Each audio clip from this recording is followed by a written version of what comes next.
Olá, seja bem-vindo ao Tribuno Unitoledo, seu canal universitário de comunicação jurídica. Esta edição traz como tema Crise do Poder Judiciário. E para conversar aqui com a gente está o professor mestre do curso de Direito aqui do Unitoledo, Gustavo Pompilho. Gustavo, seja bem-vindo. Gustavo, conta pra gente quais são as causas da crise do Poder Judiciário brasileiro. Primeiramente, eu gostaria de agradecer o convite, dizer que eu me sinto lisonjeado de estar participando deste projeto, que envolve temas relevantes para o direito, e um deles, claro, com certeza, é a crise do Poder Judiciário.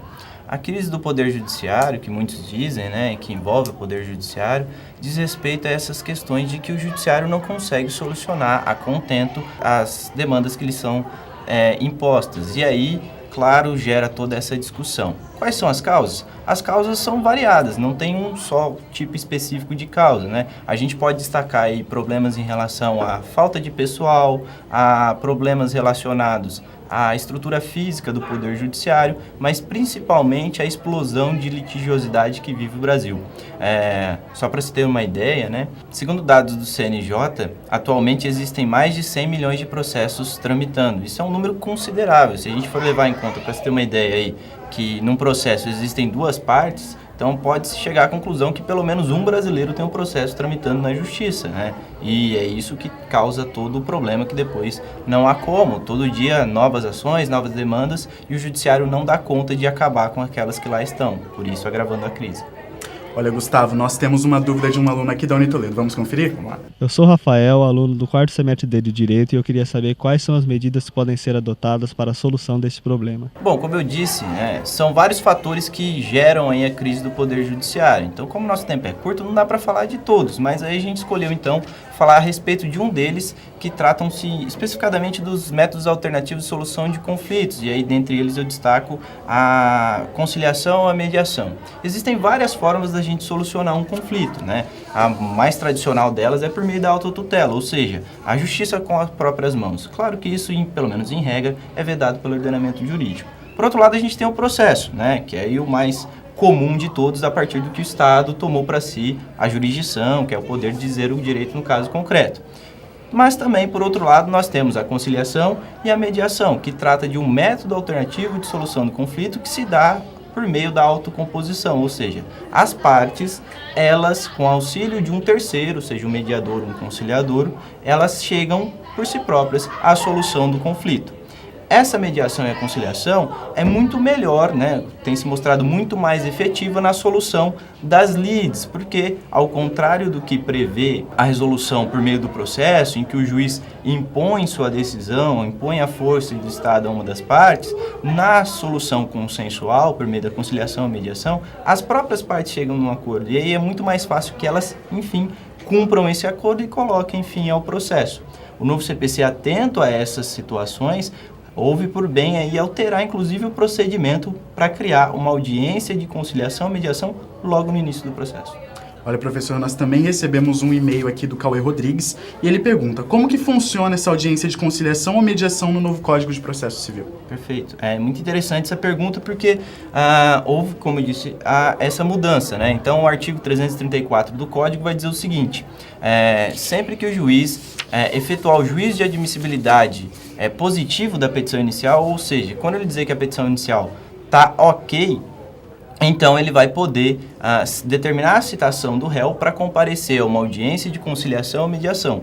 Perceba que isso é completamente distinto em relação ao CPC antigo, o CPC de 1973, que determinava a citação do réu nesses casos para apresentar contestação, ou seja, para litigar.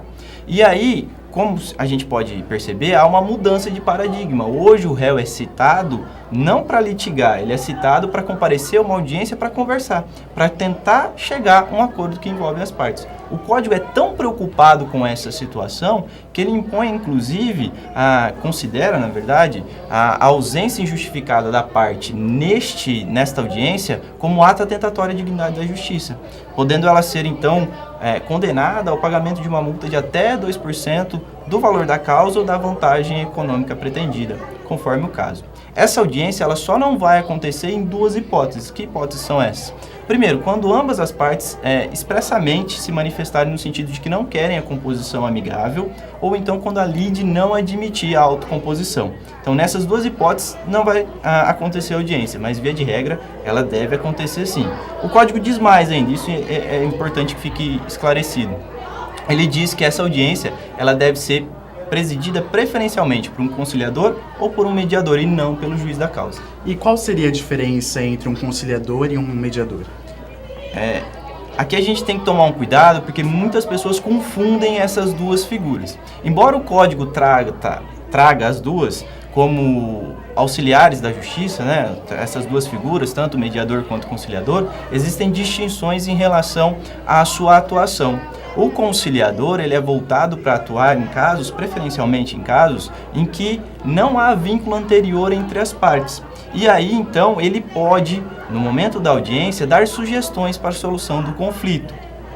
Casos, por exemplo, envolvendo acidente de trânsito, envolvendo o direito do consumidor. Nessas situações, nessas hipóteses, Rubens, há a possibilidade da atuação de um conciliador. Por outro lado, nós temos a figura do mediador. Ele já é indicado para atuar em casos em que há vínculo anterior entre as partes. E aí, havendo esse vínculo anterior, como por exemplo em casos de família, casos societários, brigas de vizinho, direito de vizinhança, em que existe esse vínculo, inclusive esse vínculo tende a perdurar, a indicação do mediador. Só que a atuação do mediador é um pouco mais comedida. Na verdade, ele vai atuar para tentar restabelecer o diálogo entre as partes, um diálogo que estava perdido em virtude do conflito. E aí, restabelecendo esse diálogo das partes, elas próprias, ele indica, com suas técnicas de mediação, ele indica para que elas próprias, entendendo a situação, entendendo o conflito, possam apontar soluções para a lide, para o conflito. Ou seja, o mediador, diferente do conciliador, ele não pode dar pitaco, ele não pode opinar e dar soluções para a lide, ele tem que deixar que as partes cheguem a esse consenso. E quando não há um acordo, o que acontece? Aí sim, o processo vai prosseguir, nessa audiência. Se não há, as partes não chegam a acordo ou em virtude da ausência de uma delas no processo, na audiência, o processo vai prosseguir e aí sim, vai vir uma decisão judicial, aí o juiz, é o Estado, que vai solucionar o conflito através de uma sentença. Gustavo, muito obrigado. Espero que vocês tenham gostado e tirado suas dúvidas aqui no Tribuno Unitoledo. Nós vamos ficando por aqui. Você é convidado a voltar aqui. Nós temos mais perguntas de alunos, mas nosso tempo, infelizmente, é curto. E vamos ficando por aqui. Muito obrigado, professor. Eu que agradeço muito a presença. Até o próximo programa.